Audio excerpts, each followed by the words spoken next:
Boa noite, pessoal, ouvintes aí da nossa 33ª semana da Escola de Engenharia, nossa edição comemorativa aí dos 125 anos da Escola de Engenharia. É muito bom tê-los aqui ouvindo mais uma das nossas palestras. Estamos aqui com a Maria Célia, vai ser moderadora aqui junto comigo, e com o Lucas Amaro, tá? O nosso palestrante, ok? O Lucas Amaro, ele é mestrando em segurança cibernética na Universidade de Brasília. Ele é engenheiro de redes pela mesma universidade. Ele está atuando na IBM como arquiteto no time de ecossistemas da IBM, tá? E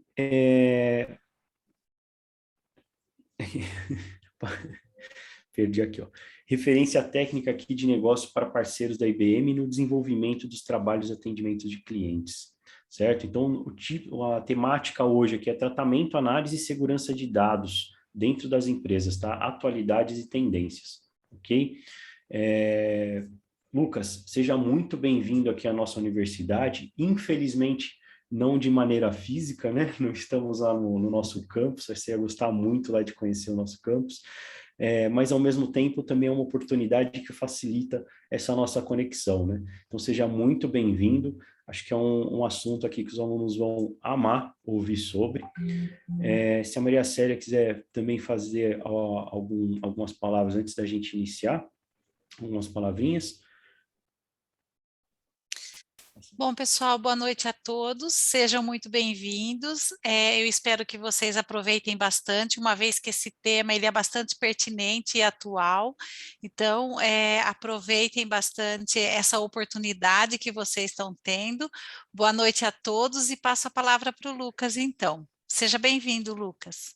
Obrigado, Maria Célia, obrigado, Marcelo, obrigado à equipe organizadora, né? Eu sei que é um evento grande, mesmo que seja online, tem todas essas dificuldades aqui da tecnologia, né? Mas estamos aí. Pessoal, prazer, sou Lucas Amaro, como o Marcelo já falou, eu sou arquiteto de tecnologia na IBM, e hoje, como o Marcelo também já deu uma breve apresentada, eu trabalho com todo e qualquer portfólio, tecnologia e produto da IBM com os meus parceiros, com os clientes da IBM, né? Então, eu, no meu trabalho, tenho essa grande abrangência, e no meu mestrado aqui na Universidade de Brasília, né, que eu moro em Brasília, o meu foco era anteriormente blockchain, e de 1 ano e meio para cá eu comecei a dar o foco em segurança cibernética. Então, por isso o tema hoje da palestra, né? Deixa eu compartilhar minha tela aqui já para colocar o tema. Microsoft PowerPoint. Tá certinho para vocês? Apareceu a tela certa, né? Sim, perfeito, Lucas. Beleza. Então, pessoal, a ideia dessa palestra aqui é passar um conhecimento geral. Não vou me adentrar muito em conceitos técnicos de segurança cibernética, não vai ser a ideia aqui hoje. É dar aqui uma conceituação de como é que está o mundo de segurança cibernética, como é que está o mercado de trabalho, porque eu quero que vocês saiam daqui convencidos de que é uma área muito interessante de se trabalhar. Beleza? Então, vamos lá. Esse é o tema. Tratamento, análise e segurança de dados dentro das empresas, atualidades e tendências. Deixa eu abrir minha canetinha laser aqui, só para ficar mais fácil. Aqui está o meu LinkedIn, tá? Ao final eu coloquei um QR Code, quem quiser escanear também para ficar mais fácil. Então vamos lá. Dando uma contextualizada aqui, eu queria falar sobre 4 temas aqui bem atuais hoje na sociedade. Primeiro, a indústria 4.0. A indústria 4.0, se você já conhece um pouquinho, sabe que diz respeito muito a sensores, a IoT, a internet das coisas, a automatizar fazendas, indústrias, casas, cidades, né? Então, tudo isso que a gente está vendo hoje, indústria 4.0, gera uma grande quantidade de dados. Uma outra coisa que a gente tem bem nos trend topics hoje é blockchain. Blockchain aí está por trás, é a tecnologia por trás das criptomoedas, né? O Bitcoin, o Ethereum, essas moedas, criptomoedas, né, que são digitais. Então, o blockchain está por trás. Aqui a gente tem muita quantidade, muito dado por trás aqui rolando solto, né? Nós temos também o mercado financeiro, eu vou falar um pouquinho também de mercado financeiro aqui, né? E aqui, claro, a gente tem aí o mercado financeiro, ele é muito sensível a variações, né? Então, qualquer coisinha que o mercado fique preocupado pode levar uma ação a cair, a desvalorizar, a perder dinheiro ou a valorizar e vice-versa, né? E vocês vão entender porque que eu estou colocando esses tópicos aqui, tá? E, por fim, o mais importante, né, que diz respeito a todos esses 3 anteriores, Big Data, né, Big Data, diz respeito a essa grande quantidade de dados que a gente tem no nosso mundo hoje. Isso aqui, se Todo mundo deve ter visto aí em algum momento aquela briga que o Facebook estava tendo por estar colocando dados dos seus usuários à venda, né, usando esses dados para vender para as empresas, para que as empresas fizessem anúncios personalizados. Então, o Big Data diz respeito a isso, né? Dados de CPF, nome, preferência, gosto, o que eu comprei ontem, o que eu deixei no meu carrinho. Então, tudo isso está por trás de Big Data, né? E todos esses dados da indústria 4.0, do blockchain, do mercado financeiro, também são extremamente importantes de se estar na mente, né, de se lembrar quando eu for falar de segurança cibernética, de ataques, que eu vou falar aqui para frente. Bom, então, como eu falei, isso aqui tudo diz respeito a dados pessoais, né, dados de pessoas físicas e dados corporativos, CNPJs, dados de empresas. Né? Então, fazendo aqui um breve resumo, mas o que a LGPD diz sobre esses dados? Né? Porque a gente viu aí cada vez mais as empresas usando os nossos dados a bel prazer, sem se preocupar muito, e a LGPD, que é a Lei Geral de Proteção de Dados, veio para colocar um freio nisso, para falar, opa, peraí, não é zona não, vamos tomar cuidado com dados dos clientes, com dados das pessoas. Então, aqui esse resumo eu peguei no site de advocacia, tá? Eu achei ele bem legal, ele traduz bem a mensagem que eu queria passar. Então, olha só, o LGPD estabelece conceitos, princípios, direitos dos titulares, né? Quem são os titulares? Nós, eu, você, sua mãe, seu pai, seu filho, sua filha, até seu cachorro, se brincar, tem dado na internet que interessa a alguma empresa. Então, essas pessoas, né, que têm dados na internet, nós somos os titulares. Requisitos para tratamento de dados pessoais, medidas para a realização de transferências internacionais, as responsabilidades dos agentes de tratamento de dados, então as empresas que estão lidando, que estão tratando esses dados, e aqui que é o mais importante, as penalidades que são aplicáveis a esses agentes quando eles não usam de forma correta, de forma legal, os dados dos titulares, tá bom? Então, esse é um resumo da LGPD, e agora eu vou trazer uma contextualização, tá? Bom, isso aqui é bem simples, a LGPD, ela é realmente um marco legal para regularizar o uso de dados, tá? E aqui eu vou contextualizar um pouquinho como é que está a questão de vazamentos de dados no contexto mundial e depois vou entrar um pouquinho no Brasil, tá bom? Então vamos lá, eu trouxe aqui diversos recortes que eu tirei de notícias, tá? Para mostrar para vocês o tamanho disso que a gente está falando aqui. Então, olha só, vazamentos de dados no primeiro semestre de 2021 expuseram 18,8 bilhões de registros. Então, a gente está falando que a nossa população mundial tem mais ou menos 8 bilhões de pessoas. Então, olha só o tamanho, a quantidade de vazamentos de dados que a gente teve e tem no mundo, né, no mundo da internet. Então, é muito dado que está vazando, que está rodando por aí, tá?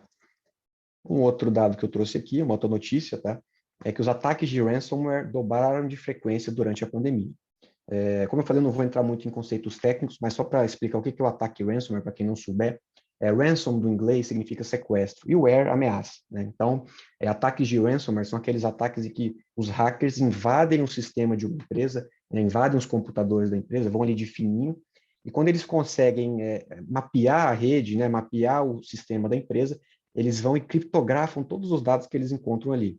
Então, criptografar o dado é o quê? É pegar todos os dados da empresa, jogar dentro de uma caixinha, trancar com um cadeado e o atacante é o único que sabe a senha para desbloquear aqueles dados que foram criptografados. Então, basicamente, isso que é um ataque de ransomware e ele se popularizou muito, muito mesmo, tá, pessoal? Ontem eu participei de um evento da IBM, na empresa na qual eu trabalho, que era o IBM Security Summit, era um geralzão de segurança, né? E lá eles mostraram que os ataques de ransomware a nível empresarial é o que mais está tendo para as empresas, tá? É o que mais está preocupando, porque como o próprio nome já diz, é ransom, né? Resgate. Os atacantes criptografam os dados, né? Travam os dados e eles pedem um resgate em troca para liberar esses dados. Então, é um ataque que tem um retorno muito grande financeiro aos hackers, né? Então é por isso que está crescendo bastante. Nesse próximo slide aqui, eu tirei esse retrato aqui de um gráfico que eu achei no site da internet, eu posso até passar a fonte depois para vocês. Ele traz aqui o número de vazamentos de dados e de hacks numa linha do tempo, né? Então, eu tirei ele mais ou menos de 2018 para cima, a gente consegue ver aí o tamanho desses vazamentos de dados. Então, a gente tem aqui, né, o Facebook, duas vezes o Facebook aqui, um com 533 milhões de dados vazados, outro com 420. A gente tem vazamentos de dados de cidadãos indianos, da Microsoft, Twitter aqui embaixo, ó, Sky Brasil aqui, ó, pequenininho, mas está aqui, dados brasileiros vazados, né? Tem aqui do Experience Brasil, esse aqui foi um vazamento que teve aí praticamente todos os CPFs né, de todo mundo, todos os brasileiros tiveram seus dados vazados pelo Serasa Experience, então ele está aqui, tá? Então isso aqui mostra o tanto de dado que tem, né, e dá para ver como é que está aumentando, né, cada vez que passa vai aumentando mais. Esse da Microsoft aqui, eu até citando, foi um vazamento muito, eu digo até muito besta, né? Na verdade, tinha um servidor da Microsoft conectado à internet que ele estava aberto, não tinha senha, não tinha nenhum tipo de login de autenticação. Então, o atacante estava fazendo um mapeamento dos servidores da Microsoft, achou esse servidor aberto e conseguiu acessar os arquivos e pegar dados aí de clientes e fornecedores da Microsoft. Então, para vocês terem ideia, aqui que tem vazamento de tudo quanto é tipo, tá, pessoal? Então, beleza. Vamos agora para um contexto do Brasil, tá? Olha só, esse aqui é o vazamento do Serasa Experience que eu falei, né, que expôs aí 220 milhões de brasileiros. Então, a gente teve aí dados de CPF, foto de rosto, endereço, telefone, e-mail, score de crédito, salário. Foi um vazamento horroroso. Eu cheguei a conferir lá e eu vi que meu CPF, endereço, telefone tinha vazado, tá? Eu só não tinha foto de rosto e salário. O meu pai tinha salário e score. Então, assim, realmente foi um vazamento bem chato, né? Bom, até então, para a gente, assim, né, que não tem uma vida normal, etc., pode não significar muita coisa, mas vamos lá, pensem nesse vazamento seguinte, 220 milhões de brasileiros. Aí você fala, ué, Lucas, mas eu vi ontem, semana, agora no jornal, que o Brasil está com 213 milhões de brasileiros, como é que é isso? Né? Como é que tem 220 vazados?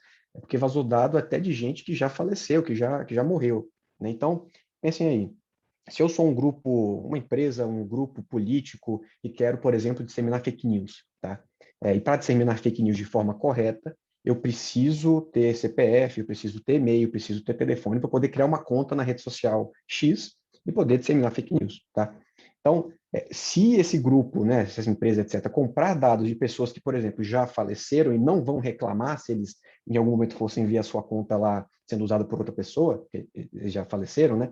Eles vão ter dados, contas fantasmas para usar a bel prazer. Então, olha a magnitude que um vazamento desse tipo gera. Fora ainda que ladrões, golpistas podem usar nosso CPF, nossos nomes, etc., para tentar abrir, por exemplo, contas em bancos, fazer contas frias, né, para usar como conta de laranja, para desviar dinheiro, etc., sem a gente nem saber.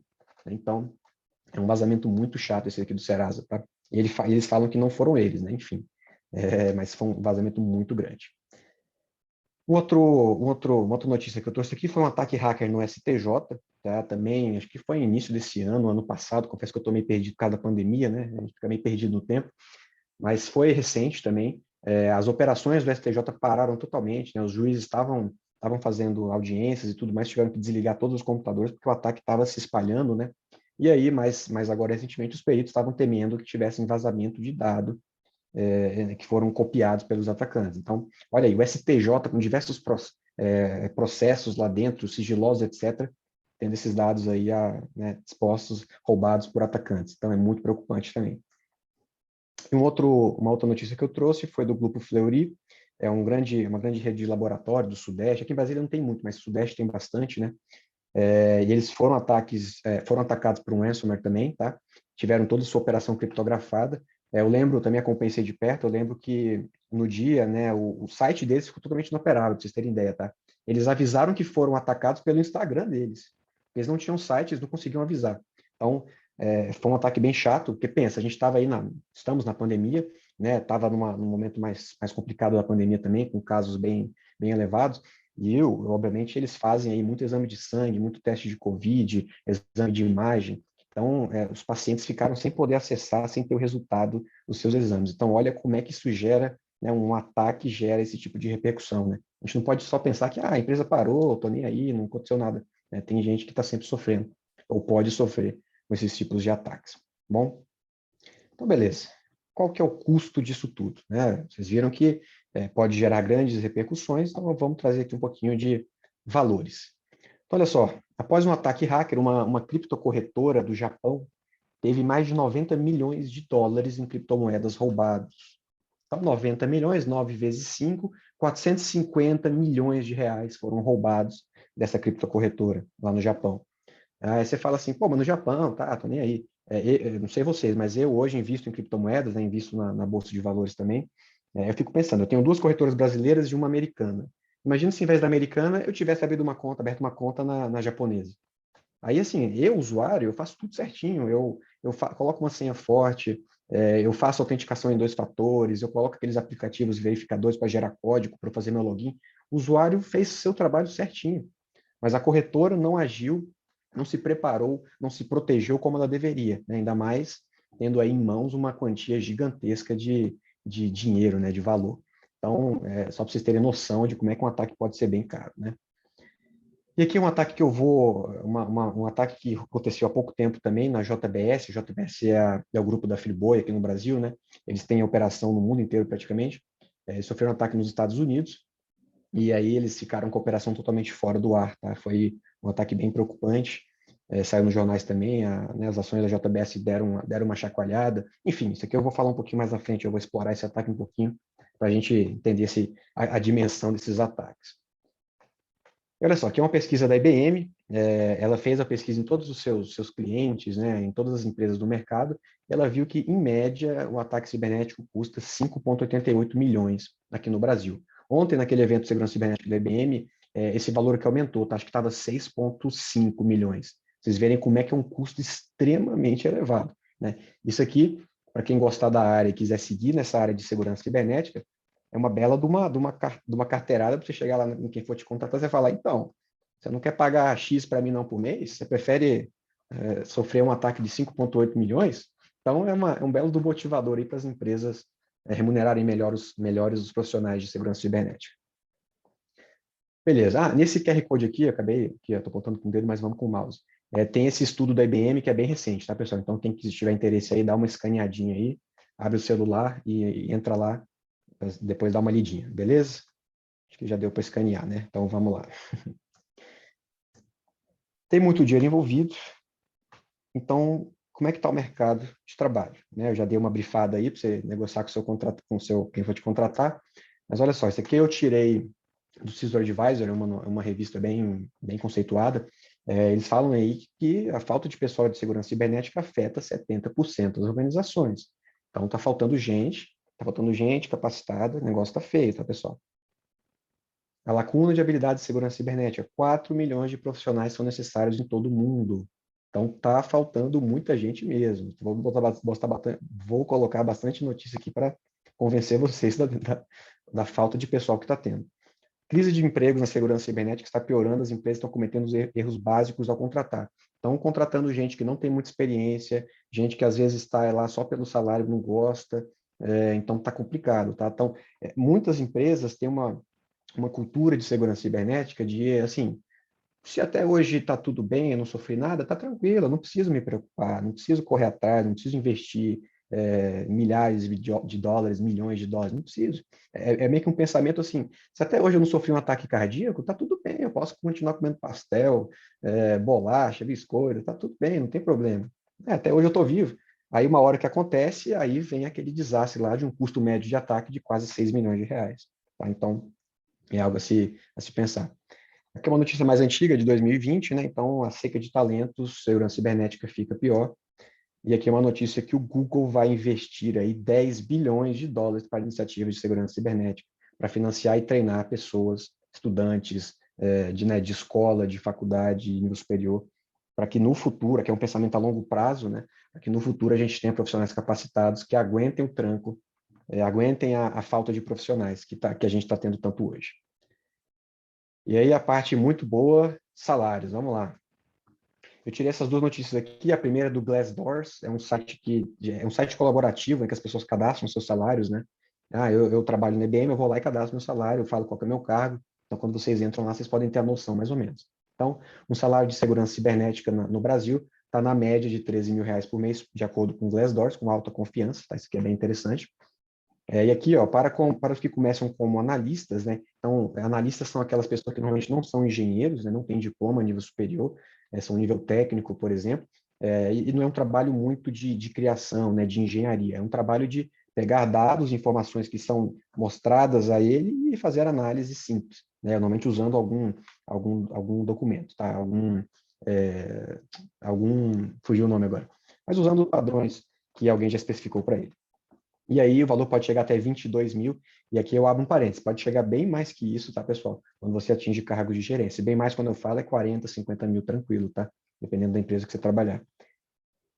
Beleza, aí a gente tem uma média de engenheiro de segurança, R$ 9.500, então 13 mil com 9.500, pense numa média bem legal hoje, de 10 mil por aí, para você ser engenheiro com um bom background, né, com experiência e conhecimento na área, você vai ter um salário bem interessante, tá bom? Ok, beleza, Lucas, gostei, paga bem, tem bastante oportunidade, mas o que nós temos a ver com isso, né? Nós, quando eu falo sociedade, tá? Vamos olhar aquele ataque da JBS que eu falei que eu ia explicar mais aqui, tá? Então, aqui, os atacantes atacaram a JBS, né? Eles entraram no sistema da JBS, criptografaram os servidores, isto é, criptografaram os computadores que executam toda a operação da JBS. Então, com isso, a operação dos Estados Unidos e da Austrália, da JBS, pararam, né? E quando a gente fala parar, pessoal, é literalmente assim, parou. Sabe aquele sistema que a pessoa cadastra que a carne está chegando, que a carne está saindo, que o caminhão veio, que o fornecedor pagou, que tem que pagar? Não tem esse sistema. Parou, está fora do ar. Então, literalmente, está tudo parado, tá? Então, nisso, os hackers fizeram ataque, pararam a operação, e eles cobram resgate em Bitcoin, né? A JBS olha e fala, pô, a operação está parada, prejuízo milionário na nossa supply chain, na nossa cadeia de suprimento, né? Então, aí acabaram que eles pagaram 11 milhões de dólares aos atacantes em Bitcoin para que eles devolvessem, né, entregassem a chave que abria o cadeadinho dos dados que eles criptografaram. Então, com isso, a JBS teve aí a sua operação normalizada, tá? Então, vamos lá explorar essa caixinha aqui, ó. Então, a operação no eu e a Austrália pararam. O que isso aqui significa, né? Prejuízo na operação, então isso está deixando de ganhar dinheiro. Empresas desse tamanho, quando elas param, né, elas ficam paradas, o custo de não trabalhar, de não operar, é extremamente alto. Então, com certeza, os donos, né, os engenheiros, os diretores da JBS olharam, fizeram uma conta e falaram, bom, se a gente ficar aqui uma semana parado, a gente vai gastar X. Se a gente pagar 11 milhões de dólares para os atacantes, vale a pena se eles forem entregar a chave para a gente hoje. Vamos pagar? Fizeram a conta, viram que valeram a pena, pagaram e tiveram suas operações de volta. Pra vocês terem ideia de como é que é o custo de ficar parado dessas empresas, tá?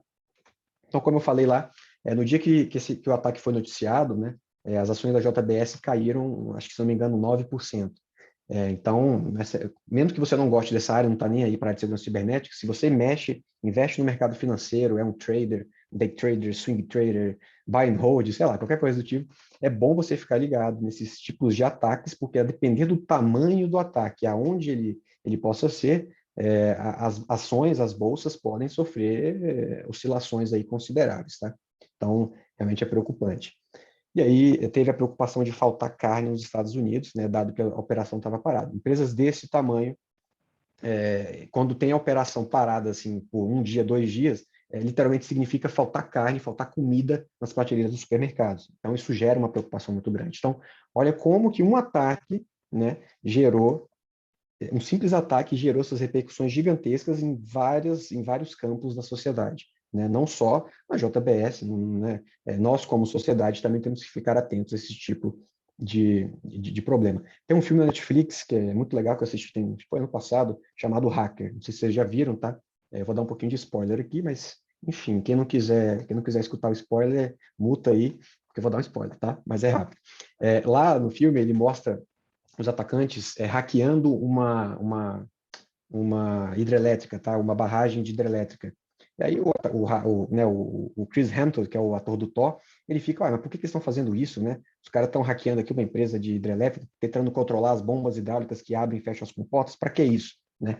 E aí, durante o filme, a gente descobre que eles queriam, na verdade, fechar as comportas para inundar a parte de trás, né, a parte onde fica alagado, para que as fazendas de lítio, né, que extraíam lítio do solo, fossem inundadas. Com isso, tivesse uma falta de lítio no mercado mundial, e aí os atacantes, obviamente, sabendo disso, já tinham comprado milhões e milhões em commodities de lítio. Então, eles iriam ganhar com a valorização, né, com a escassez do lítio. Esse é um filme que traz esse exemplo, eu achei bem legal citar aqui, porque ataques cibernéticos realmente são assim, tá? Eles não são pontuais, né? Eles não representam só um simples ataque, eles representam repercussões gigantescas. E sim, né, nós vivemos em um mundo de silenciosas guerras cibernéticas. A gente não vê um avião chegando, fazendo soltando bomba, não tem isso, não tem tiro, não tem nada do tipo, né? A gente tem diariamente, minuto a minuto, hackers, atacantes, grupos, até países se atacando, tentando descobrir vulnerabilidades tentando abrir portas, tentando derrubar servidores, tentando fazer ataque de ransomware para pedir resgate, né? Então, essa guerra cibernética que já está aí há algum tempo, está cada vez piorando, né? Porque eles estão vendo que vale a pena, que isso gera grandes repercussões, e o futuro aí é que o negócio vai ficar bem acirrado, tá, pessoal? Legal, vamos para a parte aqui agora prática, né? Para quem gostou dessa área, quem quer se preparar, tá? Então, como é que eu faço para me preparar para essa guerra, né? Essa guerra entre aspas. A IBM, só fazendo aqui um parênteses, né? A IBM, ela hoje é o maior fornecedor de segurança empresarial do mundo. Eu brinco que eu entrei na IBM ano passado e eu não sabia que ela era a maior fornecedora de segurança empresarial, né? Eu não fazia a menor ideia. E aí, até que depois do tempo que eu entrei, eu também não sabia. Fui descobrir, acho que esse ano, se eu não me engano, né? Eu fiquei surpreso, né? Realmente a IBM tem um time gigantesco, ela está aí na praticamente 100%, 99% das empresas de bancos de serviços financeiros.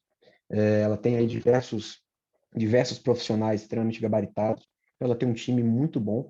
Se você gosta dessa área, né, pretende seguir nessa carreira de segurança cibernética, fica de olho em vagas na IBM, né, de estágio, trainee, qualquer vaga desse tipo, porque vale a pena. Você vai ter aí uma bela de uma empresa no seu portfólio, no seu currículo, tá bom? Bom, pessoal, para fechar aqui, ó, 31 minutos, né? Eu trouxe aqui esse slide com vários links e sites, e aqui citando algumas certificações que vocês vão poder usar. Eu li aqui algumas perguntas, né? Engenheiro elétrico, qual recurso de aprendizado? Pessoal, deixa eu abrir um parênteses, né? Alguém tem alguma dúvida? Se alguém quiser perguntar, né, abrir o microfone e perguntar, fique à vontade, tá?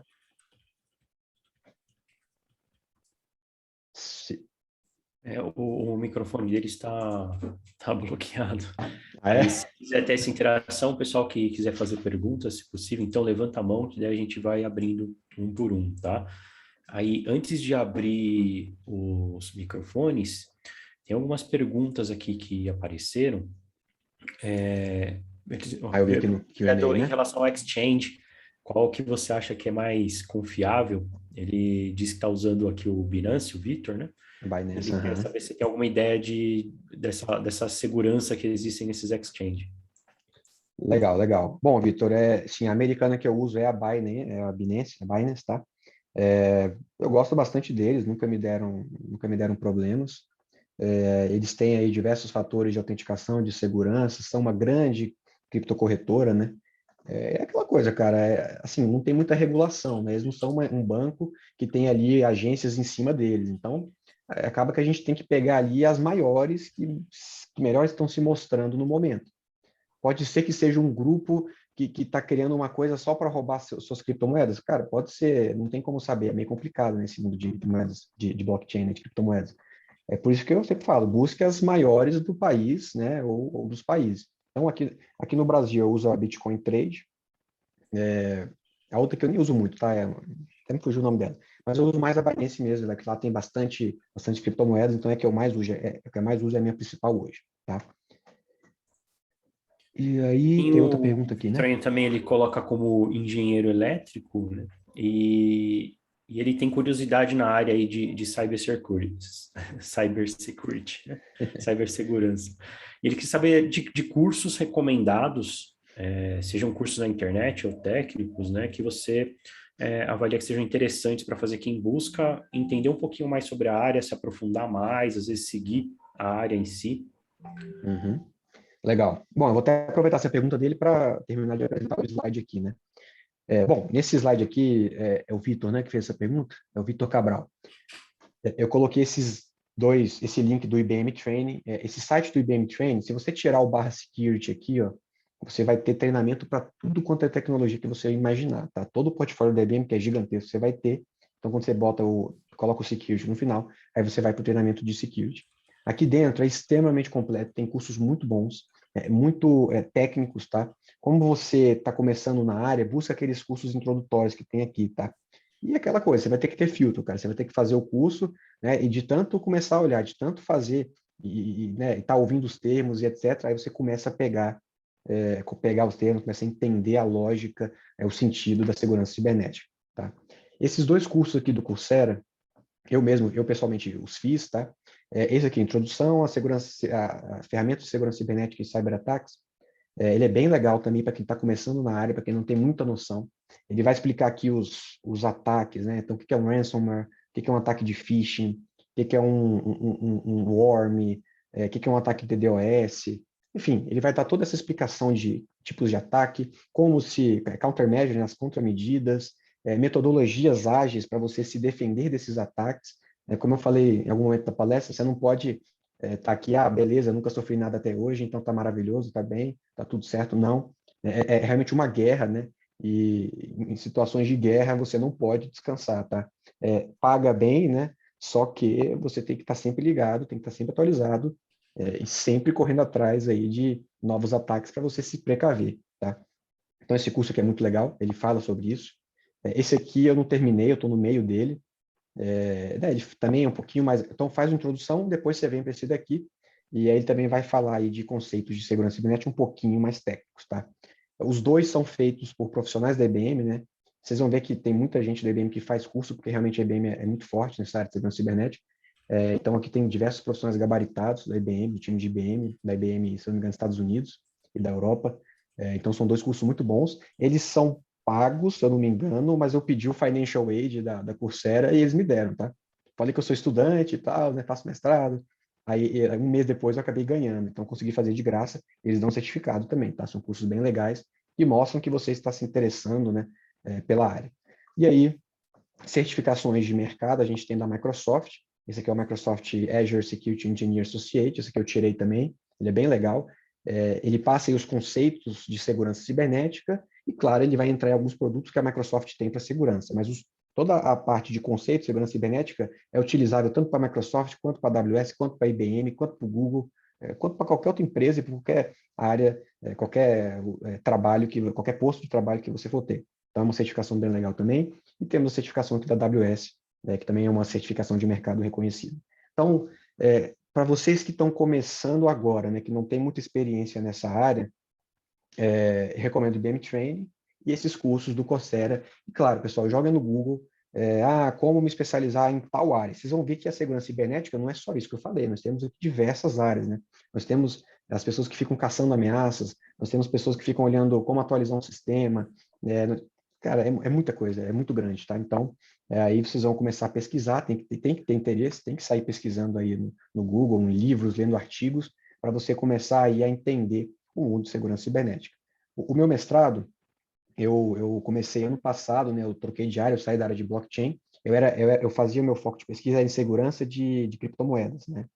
No caso, a blockchain Ethereum. Aí estava meio complicado, eu acabei mudando de tema, né? E vim para o tema de segurança cibernética, aquilo que a gente chama de Cyber Threat Intelligence, que é você pegar as ameaças e fazer como se fosse um business intelligence, é como você mostra, como você identifica e como é que você compartilha essas ameaças entre os seus amigos, né? Para que se eu sofrer um ataque, o meu amigo, né, o meu outro companheiro, a minha empresa ali, vizinha, não sofra também, tá? Então, e quando eu comecei a estudar isso, eu não sabia nada de segurança cibernética. Então, tem mais ou menos aí um pouquinho mais de um ano que eu comecei a estudar, tá?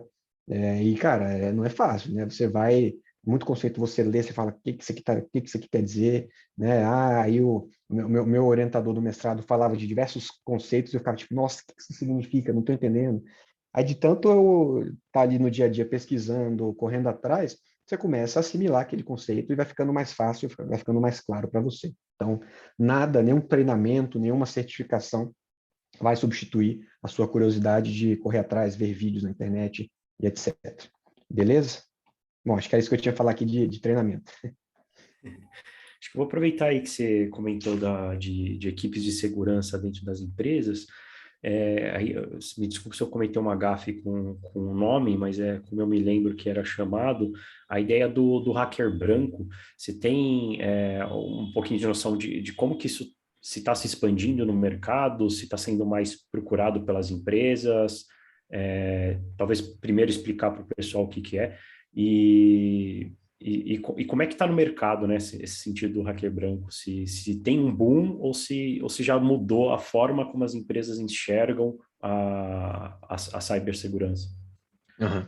Não, na verdade, as grandes empresas têm white hackers, né, que a gente chama, que são aqueles hackers que estão ali procurando ameaças, mas não para explorá-las, não para usá-las para o mal, mas para falar, para avisar, para descobrir, falar, opa, achei uma ameaça aqui, vamos arrumar isso daqui, né?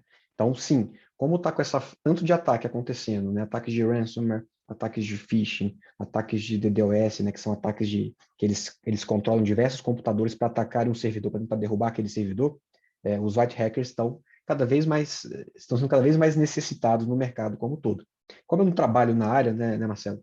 Eu não sei dizer assim como é que está a demanda, mas cara, eu imagino que sim, que esteja alta sim, porque a gente tem que ter white hackers para que a gente consiga melhorar as nossas defesas contra os atacantes. Então, tem uma pergunta do Pedro aqui, que ele pergunta, vou reformular um pouquinho, se você fosse o responsável pela cibersegurança da empresa, se ela sofrer um ataque, você é responsável por ter deixado esse ataque acontecer? Quais são as consequências do responsável pela cibersegurança? Ótima pergunta, Pedro. Cara, hoje nós não temos nenhuma responsabilidade civil por um ataque sofrido, né? Então, o head da operação não tem nenhuma responsabilidade civil, até onde eu sei, tá? Eu vi que acho que tem até uma lei que estava discutindo isso. Eu vi essa semana, cara, acabei que eu me esqueci aqui, mas eles estavam discutindo você ter essa responsabilidade civil, assim como um médico tem uma responsabilidade civil se ele deixar algum paciente morrer, etc. Um engenheiro civil tem uma responsabilidade se o prédio dele cair, né? Eu imagino que em breve a gente vai ter aí engenheiros de segurança cibernética sendo responsabilizados civilmente, talvez, né? Por ataques. É claro, quando a gente pensa nas milhares de empresas que existem no mundo inteiro e nos milhares de dados que essas milhares de empresas têm, se essas pessoas ficam fazendo vista grossa, realmente é complicado, né? E aí acontece um ataque, a empresa sofre e o cara, desculpa, gente, acontece, e ele continua empregado, não acontece nada, realmente é complicado, né? Então, eu acho que vai ter um movimento aí na sociedade, né, mesmo no legislativo, de criar leis para regular isso daí. Claro que toda essa discussão ainda é muito atual, né? A gente sabe que demora um pouquinho para que as coisas aconteçam, principalmente aqui no Brasil, né? Então, a gente tem que ficar acompanhando aí para ver como é que é. Mas hoje, cara, quando acontece algum vazamento grande, algum ataque, o pior que pode acontecer é o cara perder o emprego, né? Realmente a empresa ela fala, pô, você deixou isso aqui acontecer, né? Se for uma coisa muito esdrúxula, muito besta, ele pode ser demitido, né? Por justa causa, talvez. Mas não tem nenhuma responsabilidade civil muito grande, não, tá bom? Perfeito.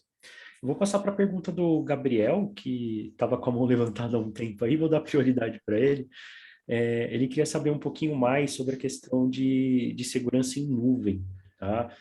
Quando você tem compartilhamento, tem muitas pessoas que têm acesso àquele arquivo, que comandam o arquivo, como é que fica a questão de segurança? Legal, Gabriel, boa pergunta também. Cara, hoje a segurança em cloud, ela é muito, muito robusta, tá? Por quê? Porque quem que está cuidando da cloud são as grandes empresas. Então, IBM, Google, Microsoft, AWS. Então, essas grandes empresas têm muita expertise, elas têm muitas ferramentas que ajudam a proteger os dados que estão, né, rodando ali na cloud. Então, isso é bem tranquilo. Né? Quando a gente fala assim, mas eu estou preocupado com o meu dados que ele está dentro ali da IBM, né? Hoje, por exemplo, a IBM ela tem aí diversas certificações, as mais altas certificações de segurança do mercado, tá? De criptografia, de VPN, né? Para fazer um tráfego seguro de informações. Então, a gente está vendo, né? Eu aqui dentro estou vendo cada vez mais um movimento dos clientes tirando os seus dados de dentro de casa, né? De dentro das empresas deles e trazendo para a nossa cloud, porque eles veem que de fato é melhor deixar a IBM cuidar do meu dado do que eu tentar cuidar aqui em casa. Isso é um movimento que está acontecendo bastante. Essa journey to cloud, essa jornada para a nuvem, tá? Já vem popular há algum tempo, né? E está cada vez mais forte, tá, pessoal? Que bacana, Lucas. Deixa eu ver Bom, aqui. Lucas, o Felipe aqui, ele gostaria de saber se na sua opinião, quanto tempo ainda demora para as criptomoedas elas serem totalmente aceitas, considerando que nem o Pix ele não é muito bem aceito ainda, né? É, Felipe, aí é uma questão assim, cara, acho que só vai ser aceita mesmo quando ela for muito, muito tributada. Infelizmente, infelizmente o Brasil, né, o Brasil tem essa questão de tributação. Enquanto não for tributado, enquanto ficar nessa questão de eu posso aplicar aí de forma tranquila, no máximo eu vou ter que avisar a receita que eu estou fazendo, né? Eu acho difícil o governo se movimentar para aceitar alguma criptomoeda. Tem um movimento do Banco Central de criar o real digital, né, que em vez de ele imprimir papel moeda, ele vai vai ter reserva em ouro refletida em moeda digital, né, no real digital. Então, talvez isso ajude a popularizar essa moeda digital, né? Eu não sei como é que se ela vai rodar em blockchain, ou se o Banco Central que vai controlar isso, eu não sei como é que vai ser. Eu não li muito sobre isso, mas tem essa iniciativa que talvez vai ajudar a acelerar um pouquinho. Mas, cara, Bitcoin, Ethereum, essas criptomoedas mais famosas, a gente vai ver iniciativas de pequenas empresas, né, de criptocorretoras, fomentando a movimentação aqui no Brasil. Mas pensando assim em regulamentação, né, em Banco Central e governo, eu acho que vai demorar um pouquinho, né? Tem que ter uma revolução muito grande aí. Eu acho que tem que tributar, cara, para começar a ser mais usada. Legal. A Jamile, ela gostaria de saber, Lucas, algum curso, se você tem a indicação de algum curso para quem quer aprender um pouco mais sobre criptomoedas. Cursos de criptomoeda. Olha, os cursos do Coursera, Jamile, são bem interessantes, tá? Eu sempre fiz muito curso por lá. Tem o Coursera, tem a Udemy, que dão uma boa visão do que é criptomoeda, né? Dos conceitos de blockchain, os conceitos de descentralização. Gostaria de poder explicar aqui para vocês, que eu falei, eu gosto bastante desse tema, né? Foi o meu tema de graduação, então eu sei explicar, mas infelizmente não tenho tempo, né? Mas vá atrás desses cursos de introdução. Realmente é um conceito que, para você entender ali a fundo como é que funciona o compartilhamento, a criptografia dos dados, o hash, etc., a validação, você vai ter que ter um tempinho, vai ter que amaciar bastante. Então, vá atrás de cursos, vídeos no YouTube, né? Tem bastante YouTubers aí que tem um conteúdo interessante, né? Principalmente em inglês, tá? Então, vá atrás desse tipo de conteúdo que aí você vai começar a ter uma ideia desse panorama de criptomoedas. Ah, legal. Tem uma indicação do vídeo de livro também no chat aí sobre criptomoedas. Bom, Lucas, o Gustavo, ele também ele faz uma pergunta aqui, considerando não só a quantidade de ataques, né, sofridos pelas empresas, mas também o custo desses ataques e a LGPD. Ele quer saber se as empresas elas vão se direcionar mais para consultoria ou se elas vão desenvolver essa segurança dentro das próprias empresas. Ou seja, elas vão buscar Uhum. um serviço externo ou elas vão fazer isso internamente? Olha, está tendo muita procura por consultoria, tá? Inclusive a IBM está ajudando diversos clientes e parceiros com essa questão da LGPD, né? Porque com a implementação das penalidades, né, as empresas estão correndo para se adequarem à LGPD. Então está tendo muita consultoria. É difícil falar, né, assim, o que se vai mais para uma fortificação do parque tecnológico dela ou se ela vai para uma consultoria usando outra empresa. Porque depende muito de cada empresa, né? Tem empresa que não gosta de usar outras, que gosta de usar seu próprio pessoal para desenvolver, tem outras que não, já preferem usar a expertise de outras empresas, né? Como a IBM. Então, realmente isso aí é difícil de dizer, mas está tendo muita procura de empresas correndo atrás de se adequarem à LGPD para evitarem, né, essas penalidades que a LGPD prevê aí no seu código. Tem duas perguntas que eu vou aqui juntar, o Sven e o Giancarlo, eles querem saber com relação à segurança dos pagamentos efetuados pelo WhatsApp e com relação ao WhatsApp também, sobre a segurança das fotos e os documentos. Não, legal. A questão de pagamento eu nunca estudei muito também, então também nunca usei também. Acaba que eu só uso o Pix aqui. Então, bom, o pagamento por WhatsApp ele é feito pelo sistema, pela rede do WhatsApp, né? Se ele perguntou, o mesmo vale para pagamentos pelo WhatsApp? O mesmo que? Tinha outra pergunta antes? Então, eu acho que estava relacionada com a pergunta de aceitação de criptomoedas, só que ele colocou entre parênteses como a pergunta sobre o Uber.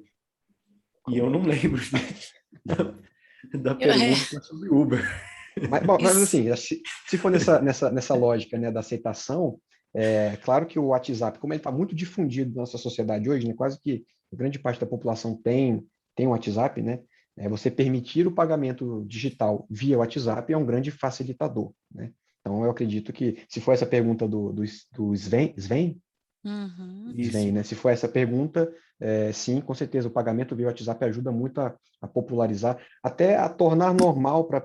Vamos lá, pessoal, o Brasil tem 213 milhões de brasileiros, se eu não me engano, 50 milhões, é um número bem alto, não tinha nem conta de banco antes da pandemia, né? Muitos criaram contas em bancos para receber o auxílio emergencial, para vocês terem ideia, tá? O que a gente chama de desbancarizados no Brasil é muito grande. Então, uma pessoa que não tem nem conta em banco, que, né, ganha o seu dinheiro e paga tudo no dinheiro, né, faz bico e tal, ela não tem muita facilidade com tecnologia, né?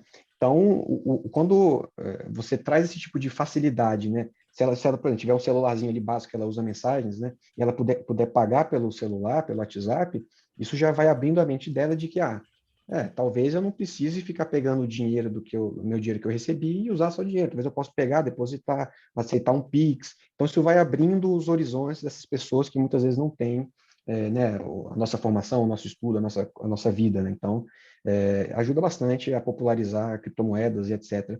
Esse tipo de iniciativa do WhatsApp, né? E aí a outra pergunta, né? Fotos e documentos no WhatsApp é 100% confiável, que não vai ser roubado? Não. Primeira coisa, o WhatsApp garante a criptografia de mensagens. Então, o texto que você está trocando entre a pessoa e outro, o WhatsApp diz que está criptografado, ponto a ponto, que só você e outra pessoa tem acesso. Bom, sei lá, tenho minhas dúvidas, tá? Eu acredito que o WhatsApp lá no meio, como fazendo a ponte entre a comunicação, eu acho que ele consegue ler essas mensagens, mas enfim, não posso afirmar. A outra questão, fotos, vídeos e áudios que você manda ficam salvos no seu celular. Se você tiver um Android, por exemplo, e você abrir seu navegador de arquivos, você vai na pasta Android, se eu não me engano, data, e aí lá vai ter alguma coisa com o WhatsApp. Tem variações, tá? Cada celular tem sua variação, mas existe uma pasta do WhatsApp dentro dos seus arquivos no Android, por exemplo, que você consegue ver todas as fotos que você mandou, que você recebeu, vídeos que você mandou, recebeu, e mensagens de áudio que você mandou, recebeu de forma aberta, elas não estão criptografadas. Então, por exemplo, se um atacante, se um hacker acessar o teu celular, perder o seu celular, por exemplo, ou então ele conseguir acessar alguma portinha aberta no seu celular, né, não fisicamente ter acesso ao teu celular, ele consegue ver suas fotos, seus áudios e teus vídeos. Então, essa questão do WhatsApp ser extremamente seguro depende, né? O texto, eles dizem que é seguro, tá? Mas foto, vídeo e áudio não, beleza? Bom, o Gabriel aqui ele faz uma pergunta também. Ele gostaria de saber sobre a segurança de streaming de games de Facebook, né? Então ele viu recentemente o reporte de uma falha de segurança, mas na verdade ele quer saber como evitar esse tipo de situação em particularmente em streaming de vídeo, tá? E se existem muitos programas de bug ele gostaria de saber melhor como as próprias empresas sem ação de terceiros poderiam lidar com isso. Não, legal. Cara, isso é complicado. Quando a gente fala de streaming, né, a gente está falando de comunicação em tempo real, né? Eu vi que você conhece bastante, você usou termos aí bem técnicos, né? Então, a gente tem uma comunicação feita normalmente por protocolo UDP, que é um protocolo que manda os dados em tempo real, não tem muita validação. Então, quando você tem esse tipo de transmissão de vídeo, né, de mídia, tem que ser uma coisa rápida, tem que ser uma coisa que, assim, não pode ter muita falha, né? Não pode, às vezes, ter muito controle, porque se tiver muito controle, gera um delay, gera um atraso, isso é ruim para o streaming. Então, isso gera esse tipo de backdoor, né? De portas abertas que os atacantes podem explorar. A sua pergunta aqui, quando tem os programas de bug bounty, podem querer saber melhor como as próprias empresas sem poder lidar com isso. Beleza. Cara, aí, realmente, infelizmente, é a questão, assim, as empresas podem mudar essa realidade? Podem. Muitas mudam sem sofrer, né? Sem sofrer um ataque? Algumas sim. Mas a grande maioria, infelizmente, hoje não, mas antigamente a grande maioria só ia mudar quando acontecia alguma coisa ruim, quando acontecia uma tragédia, tá? Então, a forma de mudar isso, cara, sem que um terceiro vá lá avisar, falar, ó, eu descobri um negócio aqui, estou cobrando tanto para te entregar a resposta, realmente elas correrem atrás de empresas especializadas, né, em segurança cibernética, para que essas empresas montem a arquitetura, montem os seus sistemas de forma correta e usem softwares e soluções que as ajudem aí a não terem vulnerabilidades abertas aí para a internet, né? Não sofrerem ataques de atacantes. Então, basicamente, a resposta é simples assim, cara. É realmente correr atrás de quem consegue ajudar, né? Legal. A Laila tem uma pergunta aqui, eu achei bem interessante a pergunta dela. A partir do momento que a gente coloca que tudo é sigiloso e protegido, isso não acaba protegendo também o próprio criminoso cibernético? Então, quando eles divulgam conteúdo ilícito, proibido? Deixa eu ler de novo para entender como funciona a correlação entre a segurança e os crimes. Quero dizer, se tudo é sigiloso e protegido, como evitaria crimes como divulgação de conteúdos proibidos? Como chegar na fonte do conteúdo que não deveria ser divulgado, né? A gente vê isso, por exemplo, acontecendo na CPI, né? Ah, tá, Como tá. evitar isso se tudo está sigiloso? Entendi. Não, normalmente, esse tipo de análise é que nem aquele vazamento do Serasa Experience, né? Eu não pesquisei as notícias atuais agora, né? Eu lembro da discussão da época. Realmente, o pessoal... Eu lembro até o pessoal aqui, meu time, meus colegas de IBM, que são mais sêniores, né? Eles, quando teve o vazamento, eles falaram, esse dado aqui está parecendo do Serasa, né? Assim, parece que eu já vi isso aqui em algum lugar, né? O formato, a formatação. Então, muitas vezes, como a gente não sabe qual é a fonte daquele dado, se o atacante não falar, a gente vai ter que olhar o dado, né? Algum analista vai ter que pegar o dado que foi hackeado, olhar e tentar encontrar padrões de falar, essa aqui provavelmente veio daquela empresa lá, porque ela usa um banco de dados tal, ela organiza as tabelas de tal forma, tem tais informações que normalmente é aquela empresa que é responsável por coletar. Então, a gente faz esse footprint, né? Essa forense desse jeito. Às vezes, claro, às vezes o próprio hacker solta o arquivo vazado, né? E lá tem o nome da empresa, os logs da empresa, né? Alguma coisa que identifique. Então, normalmente é assim que a gente descobre que dados sigilosos foram vazados, né? Qual a fonte desse dado. Bacana. Acho que a gente voltou um pouquinho para a ideia do Pix, aqui Uhum. com a Jamile. Ela está falando das fraudes que estão havendo em relação ao Pix. Está perguntando se esse crime ele é desenvolvido pelos hackers. Que a gente tem, na As verdade, fraudes que eu... golpistas também, né? Tem a ideia de Isso. golpistas e tem os hackers. Nem todo golpista voltado para crime cibernético ele é hacker. Exatamente. O que eu estou vendo muito hoje é mais golpista do que hacker, né?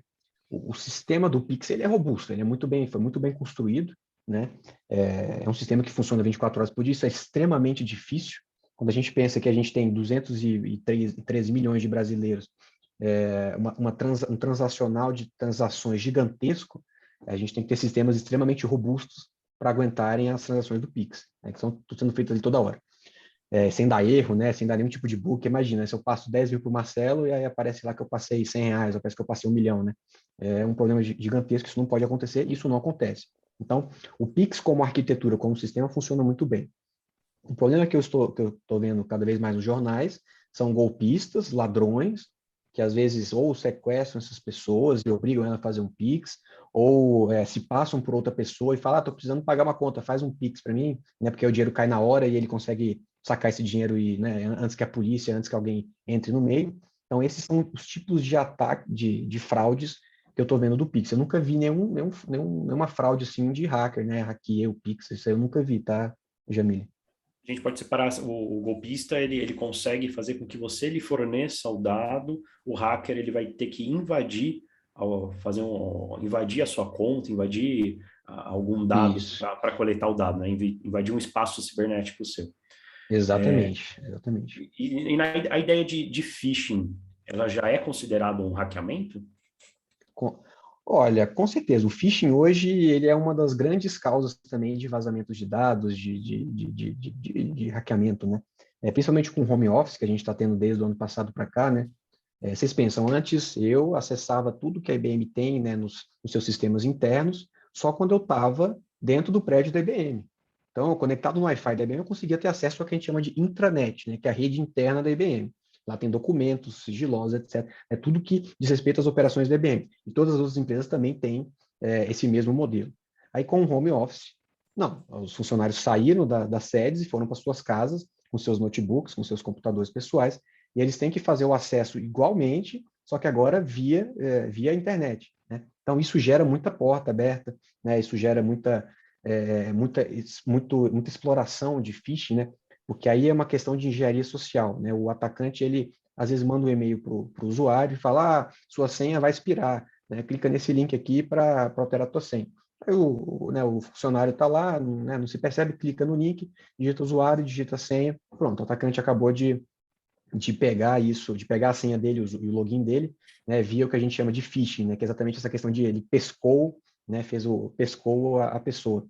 E aí, às vezes, cria uma engenharia social também. Por exemplo, essa questão de golpe de WhatsApp, né, quando o golpista usa a foto de uma pessoa, né, ele acessa o WhatsApp da pessoa e aí começa a disparar mensagem para os familiares, né, para os conhecidos, para a lista de contatos.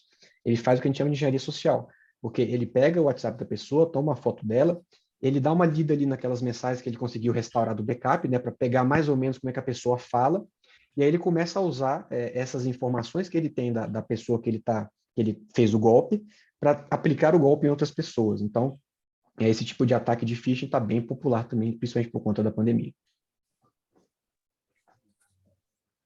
Obrigado. Bom, aqui eu acho que tem uma pergunta do Gabriel aqui bem legal, Marcelo, que ele quer saber sobre a utilização da inteligência artificial na segurança de dados. Estou terminando de ler a pergunta dele aqui. Eu trabalho na área de analytics, está por alta. Gabriel, tem muita utilidade, tá? A IBM tem um produto muito forte, que é o Watson for Security, se não me engano é esse o nome, tá? Que ele usa o Watson, que é a inteligência artificial da IBM, para fazer análise de ameaças, para identificar padrões na rede. Porque, por exemplo, imagine que uma rede de uma empresa tem um tráfego normal, usuários acessando, fazendo downloads de arquivos, coisa básica. Aí, em algum dia, por exemplo, essa rede está tendo um leve download de um arquivo saindo dessa empresa indo lá para a China. Aí, ué, como assim, né?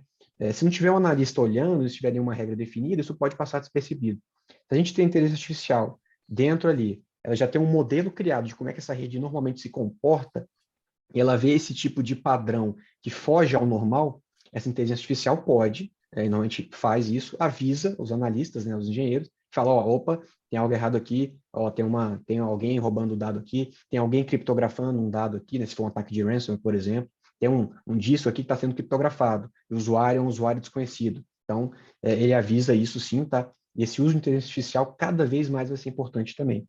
Até para ajudar, auxiliar, corroborar com essa falta de pessoal que está tendo, né? Quando está faltando gente, a gente tem que apelar aí para a inteligência artificial, para os computadores, né? Para serem uma mão aí para o engenheiro de segurança cibernética. Acho que a pergunta do Davi tá na mesma temática. Ele quer saber se a sua visão do spyware e Pegasus, e se a IBM já consegue se proteger desse tipo de malware. O Pegasus, eu li pouco sobre o Pegasus, viu, Davi? Eu estava vendo aqui, eu estava até com uma aba aberta dele aqui, coincidentemente, mas eu não li a fundo, assim. Cara, com certeza, acho que a IBM já consegue se proteger sim, tá? Se eu não me engano, ele é aquele que acessou celulares, né, de entidades públicas e políticas, né? Se eu não me engano, acho que é isso mesmo, tá? Deixa eu até parar o compartilhamento aqui para a gente se ver melhor, né? Pode ser, Marcelo? Fica à vontade. Beleza. A IBM já se protegeu, até porque ele já foi notificado, né? Ele já foi identificado. Então, a IBM já lançou aí, com certeza, atualizações para os seus clientes se protegerem contra esse spyware que realmente trouxe grande preocupação, né? Que ele acessava, se eu não estou enganado, os iPhones e celulares de presidentes, acho que até do Macron eles tiveram acesso, né? Então, realmente foi um spyware bem preocupante. Mas já foi controlado, tá? Bom saber. Tem uma pergunta aqui um pouquinho mais técnica, né? Porque você é engenheiro de redes, né? Isso. Trabalha com arquitetura de dados. Estão perguntando aqui a diferença entre arquitetura de dado e engenharia de dados. Arquitetura de dados e engenharia de dados. Cara, essa é uma pergunta que eu não sei se eu sei responder, viu? Olha, assim, foi a Estela, né? Uhum. Estela. A Estela e Estela, assim, o engenheiro, ele pensa em construir coisas, né? Quando a gente vai montar uma arquitetura, por exemplo, quando eu monto uma arquitetura aqui no IBM, eu também penso em construir uma arquitetura. Então, meu cliente chega para mim e fala, eu quero fazer X coisa. Então, eu vou abrir um documento e vou falar, para você fazer tal coisa, você vai ter que ter um sisteminha que, conversando com outro sistema, fazendo autenticação via esse sistema. Então, eu monto, são diversas visões que a gente monta. Então, eu não sei nem se tem uma grande diferença entre arquiteto de dados e engenharia de dados, tá? Se tiver, eu vou ficar te devendo, tá bom? Mas a minha ideia é que são conceitos bem parecidos, tá? Beleza. Aí aqui também aqui foge um pouquinho, acho que talvez da área. Aí não sei, se você quiser dar a sua opinião, fica à vontade. Estão querendo saber o que você acha em relação aos bancos digitais, se eles vão eliminar os bancos tradicionais. Ótima pergunta. Ano passado eu entrei na IBM, eu entrei como trainee na IBM, né? E aí eu fiquei exatamente sobre o braço do que a gente chama de CTO Finance, né? Que é o chefe de tecnologia da IBM que cuidava dos bancos, né? Então, eu estava atendendo diversos clientes financeiros, então eu gosto de falar disso daí, tá? Ó, vamos lá. Banco digital vai acabar banco tradicional? Eu acho que, quer dizer, eu tenho certeza que não, tá? Pelo menos não pelos próximos 20, 30, 40 anos. O que a gente está vendo é um movimento de adaptação dos bancos tradicionais. Quando a gente tem banco online digital oferecendo gratuitamente todos os seus serviços, e hoje meu principal banco é um banco digital, né? Não sei se eu posso falar aqui, acho que posso, não tem problema não, né? Pode, acho que não tem problema, não. Beleza. Não estamos usando isso para fins financeiros. É verdade. Eu sempre usei o Banco Inter desde 2017, se eu não me engano. Até na época ele se chamava Banco Intermédio, porque ele não cobrava TED, não cobrava DOC. Eu aplico comprações e vendações por lá, tudo 0,800, né? Então, meu banco principal hoje é lá. Eu uso o Santander, porque eu recebo por lá, né, pela IBM, tenho contas na Caixa, tenho contas no Banco do Brasil. Então, assim, veja, eu que sou um usuário, né, moderno, né, teoricamente, eu uso todos os bancos.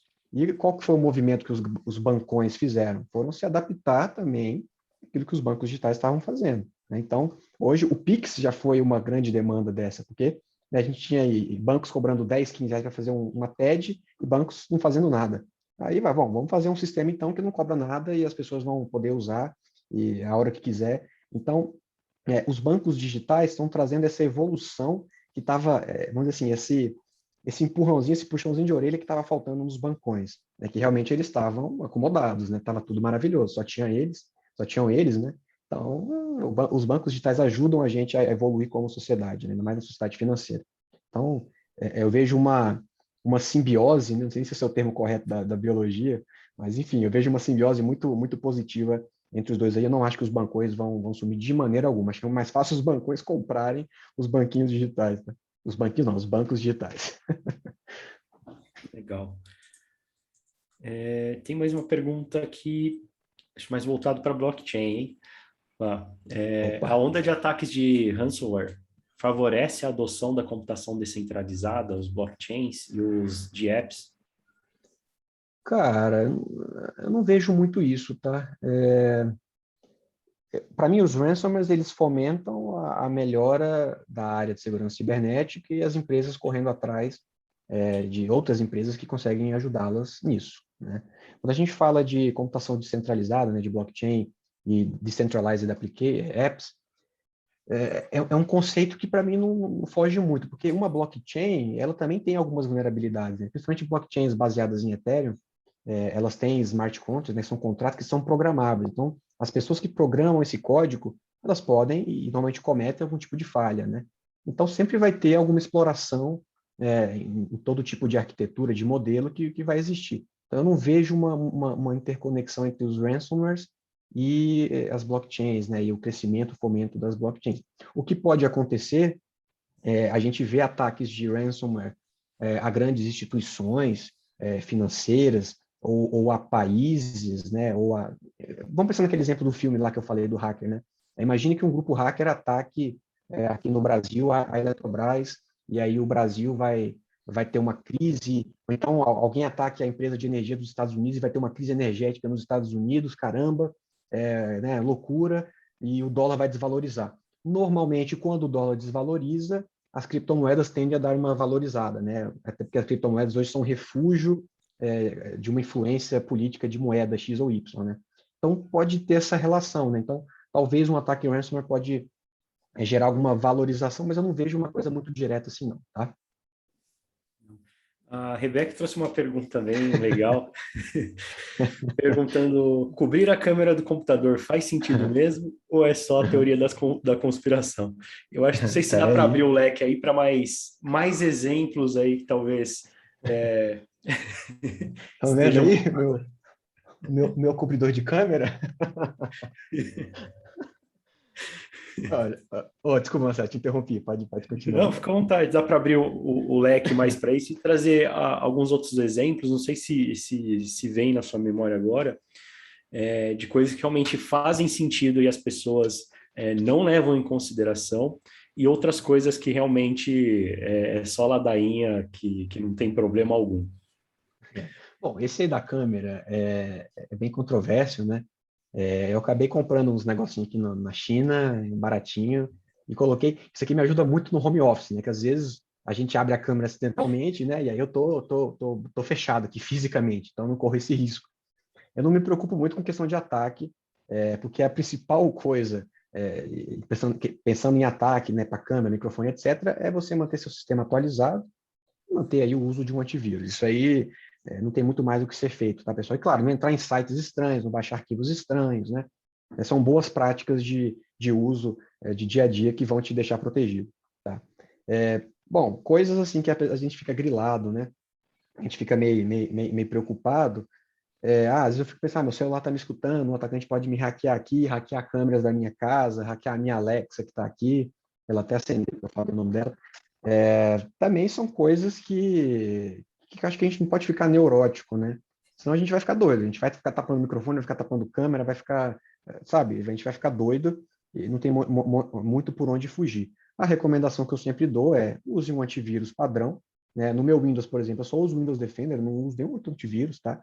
E mantenha o seu sistema sempre atualizado. Isso é o mais importante, é o mais importante. As empresas estão todo dia estudando ameaças, né, se modernizando e soltando atualizações, exatamente para que a gente não sofra com essas ameaças. Se a gente não se manter atualizado em questão de patches de sistema operacional, Android, iOS, aí a gente pode sofrer algum tipo de ataque, tipo esse aí do Pegasus, né, que entrava nos celulares dos iPhones, etc. Então, mantenha-se atualizado, digamos que é a coisa que a gente pode fazer. Não tem muito mais para a gente fazer.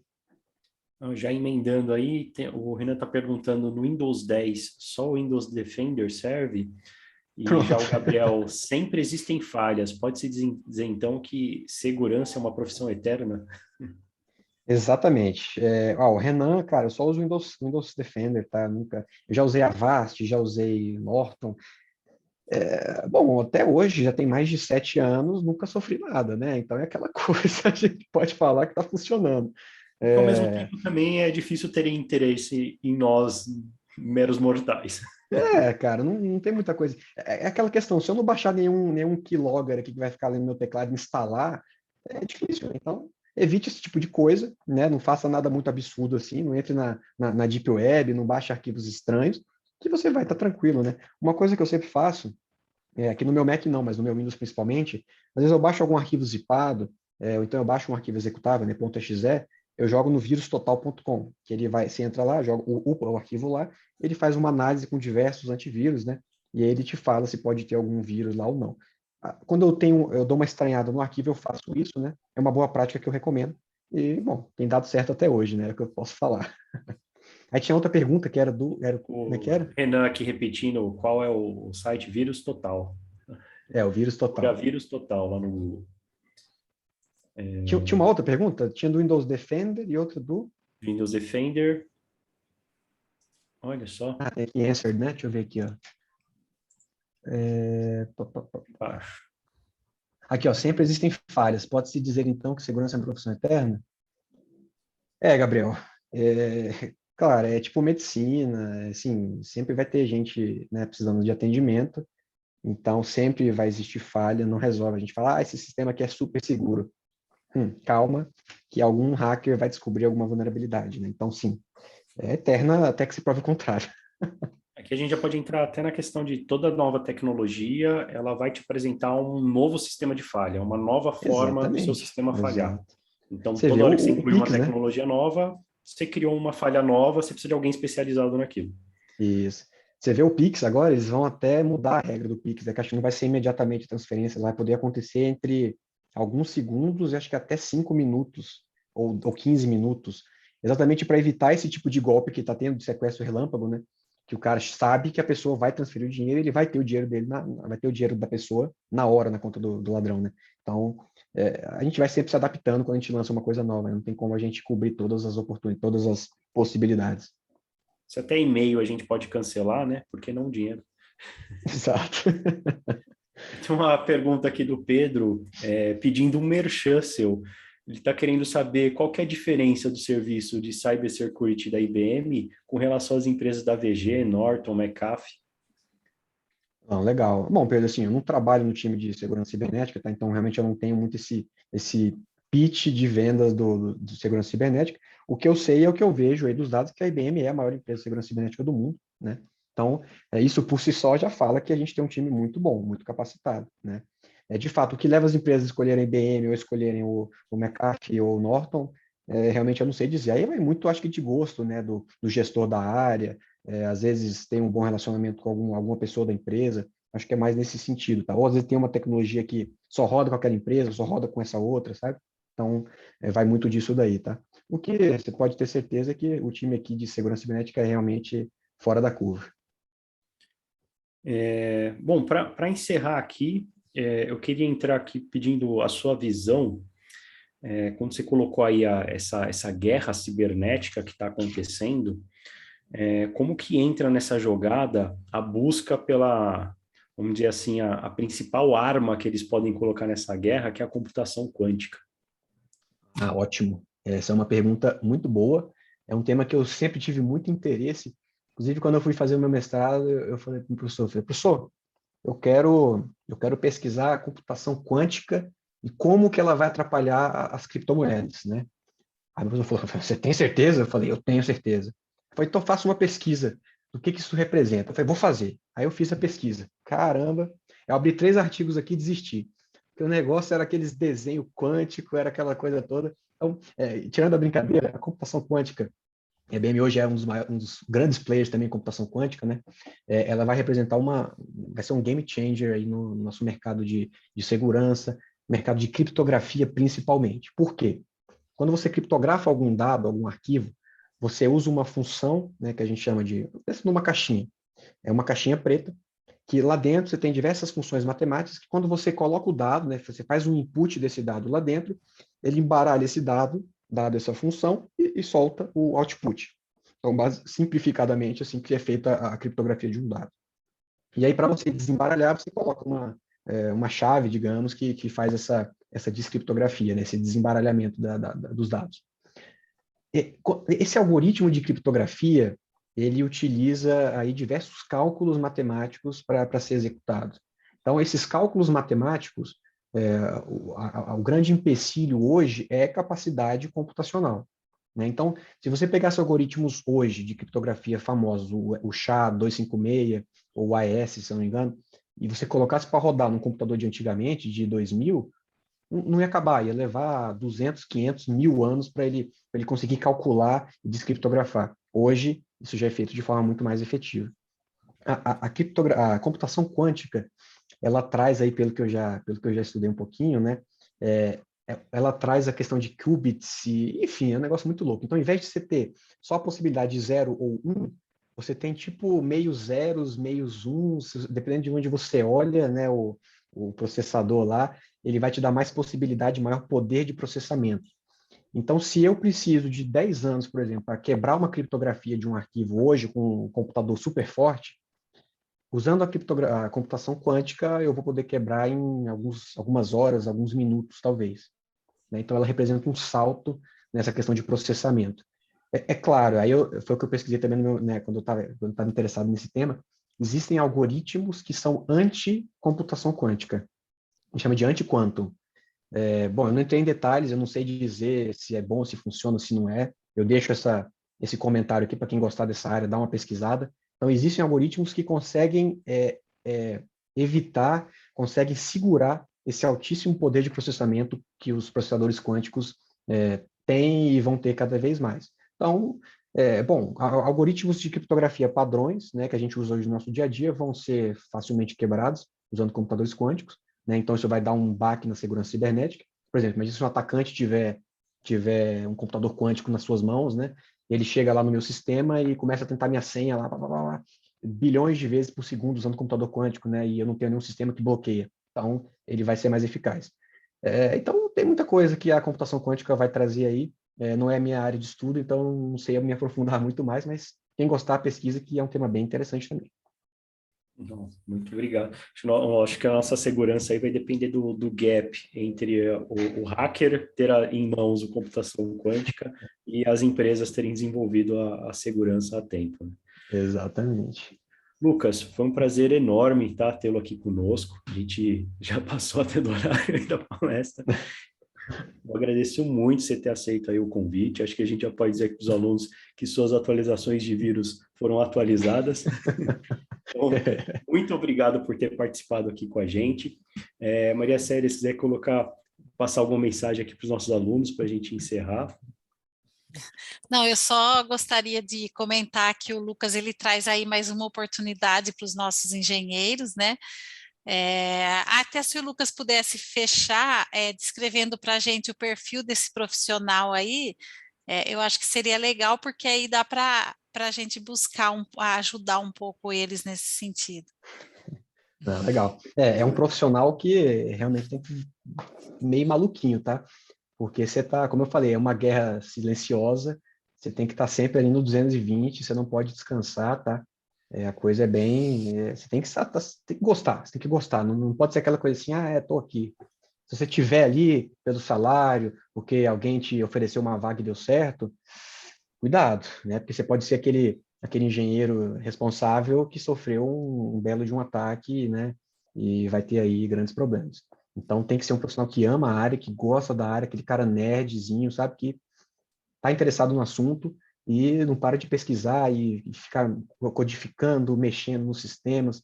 Tem que ser um cara que gosta de tecnologia mesmo. Acho que é isso. Obrigada, Lucas.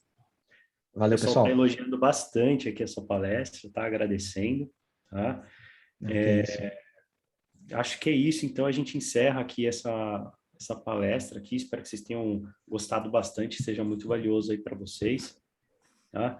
Lucas, mais uma vez agradeço por ter aceito aqui o convite, esperamos vê-los mais vezes aí para conversar com o pessoal, blockchain, Isso aí, segurança de dados. pode convidar, blockchain eu adoro.